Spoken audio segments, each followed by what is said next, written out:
Pengamat sebut era Jokowi menyengsarakan rakyat, PDIP harap waspada. Subsidi terhadap BBM itu sudah sangat terlalu besar. Dari 170-an sekarang sudah 502 triliun rupiah. Negara manapun nggak akan kuat menyangga subsidi sebesar itu. Saya tidak menemukan angka itu ada di Undang-Undang APBN. Yang saya temukan adalah cuma 206,96 triliun. Itu 134 triliun itu adalah subsidi energi. Di mana subsidi BBM cuma 11 triliun. 502 triliun rupiah. Cuma 11 triliun. Itu sudah sangat terlalu besar. Yang besar adalah subsidi LPG, yaitu sekitar 66 triliun, dan subsidi listrik 55 triliun. Jadi BBM-nya sendiri cuma 11 triliun. 502 triliun rupiah. Tidak ada 502 triliun. 502 triliun rupiah. Pembohongan publik. Transparanlah, jangan membodohi publik. Ya. Kebohongan itu adalah menyeret orang untuk masuk neraka. Ini mereka sudah tidak menjalankan amanah rakyat. Mereka sudah mengkhianati rakyat, sudah mengkhianati konstitusi. Negara Republik Indonesia ini 77 tahun sudah merdeka. Cita-citanya itu jelas sekali, bahwa menciptakan bangsa Indonesia ini adil, berdaulat, adil dan makmur. Sekarang kedaulatan rakyat diinjak-injak. Ya kan, keadilan sama sekali tidak ada. Yang adil itu hanya para pejabat dan para pemilik modal. Ya, padahal dulu yang ngasih suara ya rakyat. Rakyat ini melek mata, merem mata, sampai melek lagi ya dipajak semuanya. Makan dipajak, beli ini dipajak, beli ini dipajak. Ya, pajaknya dikelola APBN untuk gaji kalian. Tapi kalian bohong, kalian curang, kalian jahat. Ya, kalian itu Masya Allah, mafia tanah, mafia bank, ya kan, ribawi, rentenir, mafia judi online, ya kan, mafia minuman keras. Kalian itu lingkaran setan semua. Rakyat kalian bikin susah hidupnya.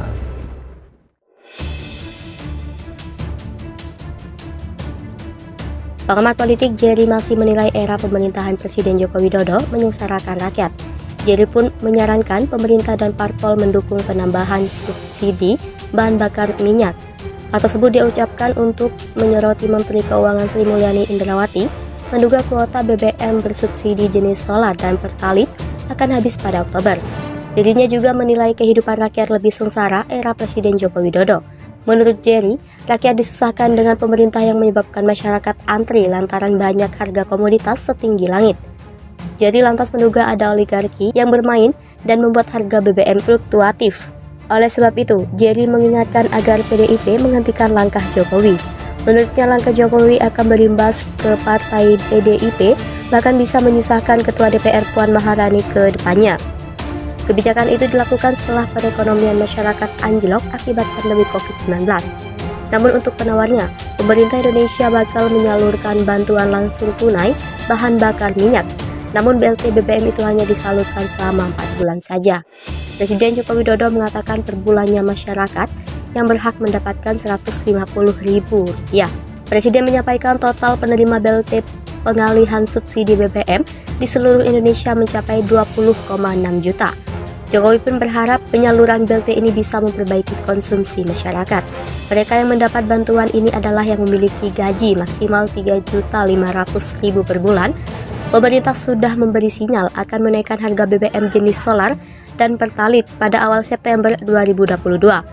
Namun jauh sebelum hari H rencana kenaikan tersebut, beberapa harga komoditif sudah duluan naik. Tidak menutup kemungkinan juga setelah resmi BBM dinaikkan, sejumlah harga barang kembali naik. Hal inilah yang saling dirisaukan anggota DPRD Pekanbaru Ruslan Taringan SPDMH. Politisi senior PDIP ini sebenarnya sejak awal tidak setuju harga solar dan pertalit dinaikkan karena akan menambah sengsara rakyat. Ruslan Taringan yang juga anggota Komisi 1 DPR ini juga mengharapkan agar tidak ada penimbunan sembako karena biasanya ada saja oknum yang bermain di lapangan, yang dampaknya harga-harga melambung naik. Di Kota Pekanbaru terdapat beberapa pasar dan distributor kebutuhan pokok. Disperindak diminta bekerja ekstra memastikan bahwa kebutuhan pokok untuk daerah ini tetap terpenuhi. Hingga kini belum bisa diketahui pasti berapa kenaikan harga solar dan pertalit. Menteri Keuangan Sri Mulyani belum lama ini mengungkapkan jika pemerintah memiliki 3 pertimbangan dalam menghadapi gejolak harga minyak dunia dan tingginya beban subsidi BBM. 3 pertimbangan tersebut adalah menaikkan anggaran kompensasi dan subsidi energi sehingga semakin membebani APBN, mengendalikan volume pertalit dan solar, menaikkan harga pertalit dan solar. Kemudian HMI Bengkulu meminta pemerintah untuk menangkap dan menindak tegas mafia migas yang menyebabkan kebocoran BBM bersubsidi. Hingga saat ini aksi unjuk rasa mahasiswa masih berlanjut di beberapa kali terjadi bentrok dan polisi yang berjaga. Pemerintah akan menyiapkan bantalan sosial tambahan sebesar 24,17 triliun rupiah sebagai bentuk pengalihan subsidi bahan bakar minyak agar tepat sasaran. Kebijakan tersebut diharapkan dapat menjaga daya beli masyarakat yang terdampak. Selain itu, keputusan ini memperkuat kabar yang menyebut pemerintahan akan menaikkan harga BBM subsidi, solar, dan pertalit. Menteri Keuangan Sri Mulyani menyampaikan Presiden Joko Widodo akan memberikan bansos tersebut mulai dari pekan ini. Untuk mengetahui apakah terdaftar sebagai penerima BLT, pengalihan subsidi BBM atau tidak, bisa mengeceknya mulai laman Kemensos.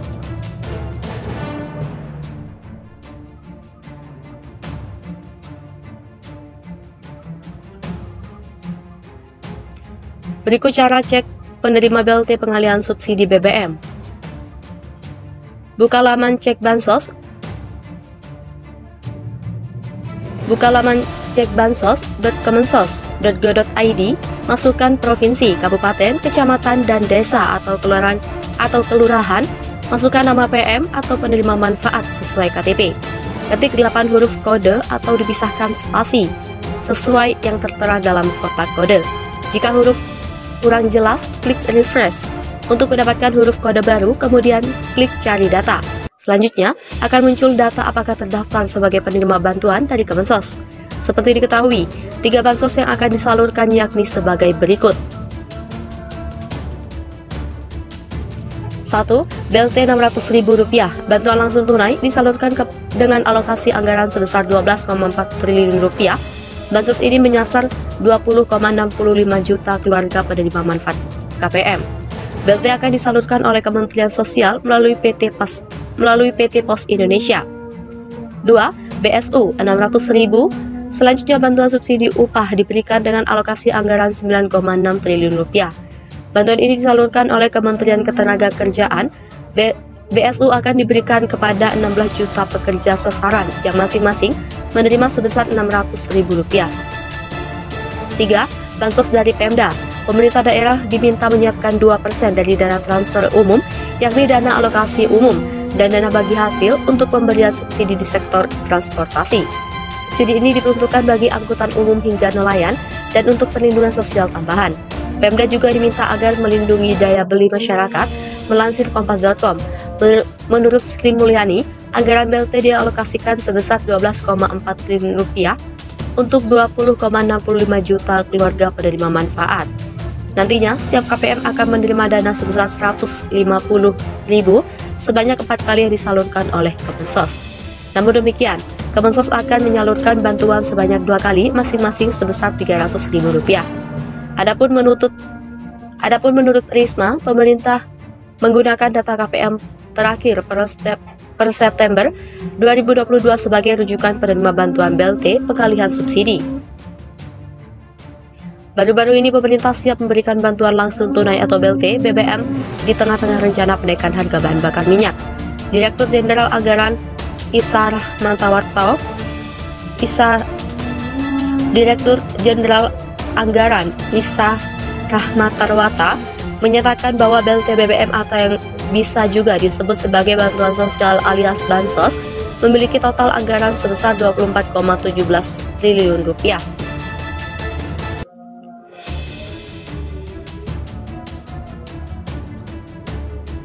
Angka tersebut didapat dari penambahan anggaran perlindungan sosial sebesar Rp18,6 triliun, dana cadangan sebesar Rp3,4 triliun, dan dana transfer ke daerah sebanyak Rp2,17 triliun. Dengan begitu, anggaran BLT BBM ini tidak diambil dari realokasi dana subsidi BBM. Selain bansos berupa BLT BBM, sebenarnya Indonesia telah memiliki Berbagai skema bantuan lainnya berikut adalah 5 jenis bansos di Indonesia. Jenis-jenis bansos pemerintah: 1. BLT minyak goreng.